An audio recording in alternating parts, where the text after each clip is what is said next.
Administrative foot bandage. Per the lecture, a lot of times this is used if they've damaged their paw pads or torn a toenail or something like that. You can, if the doctor asks, you can put padding between their toes, especially on those dogs that have a lot of moisture. Sometimes that helps a little bit with keeping that moisture down. Again, these bandages are only staying on short term, so we only need to keep it on a couple days. So as with all of our other bandages, we're going to use all 3 layers on this one. You can also, if there's some sort of, like if you do have a torn dew claw, we can put a piece of telfa or something over that as well. So this is the only, the foot bandage is the only bandage that we're actually going to start rolling our stuff backwards. So normally we roll this way, so that it's just rolling right off the roll. But this one we're actually going to start upside down. So with my thumb, I'm going to hold it on the top of the foot, and then I'm going to roll it under, and I'm going to grab it with my ring finger and my middle finger and my forefinger. And then you can either come this way, we're trying to cover up those corners, or you can come this way, whichever is more comfortable for you. So I'm going to come up this way, cover up my corner, hold everything in my other hand, wrap it around the back of the paw, and then come back down over the other side. So now I have this nice, perfect crisscross pattern. And then I'm just going to go ahead and start moving up the leg.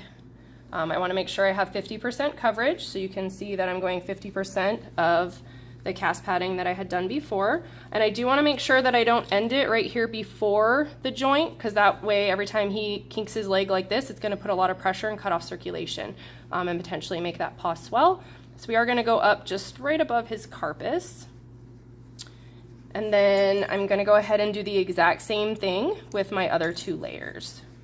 So I'm going to go ahead now with my rolled gauze, same thing, catch it on the other side, and I'm going to come up over one corner, flip it around behind, and then back over this corner. So again, I have that pretty crisscross, and now I can start working up the leg.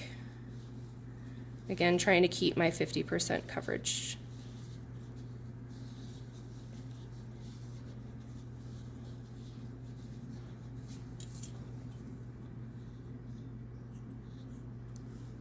Just like with all your other bandages, that first layer, the cast padding, it goes on pretty loosely, and then the next layer, I'm just kind of tightening it up a little bit.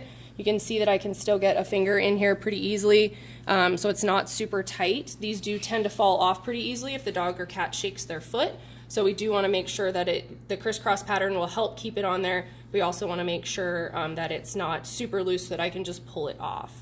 With my vet wrap, again, we don't always want to make sure this isn't too tight, so I've already unrolled it and re-rolled it prior to starting the video. So I'm going to do the exact same thing on this layer. Grab it underneath, flip over one corner, wrap around, flip over my other corner, and then start working up the leg with my 50% coverage. Because vet wrap can be irritating to the skin. Again, we don't ever want it touching the animal, so we're just going to leave a little bit of that cast padding showing there when we get to the end.